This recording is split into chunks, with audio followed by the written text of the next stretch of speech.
ছেলের বউয়ের উপর রাগ করেন না। আপনার অনেক অভিজ্ঞতা আছে, বৌমার কোনো অভিজ্ঞতা আছে? নতুন এক্সপেরিয়েন্স নাই।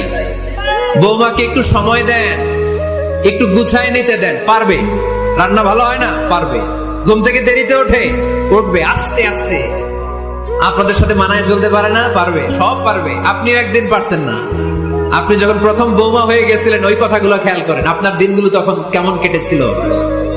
এজন্য পাড়া গায়ের শাশুড়ি আম্মারা, বউদের উপর জুলুম করেন না, অত্যাচার করবেন না। অনেক শাশুড়ি আছে পান থেকে চুন খসলে বদদোয়া দেয় বৌমারে, আছে না নাই?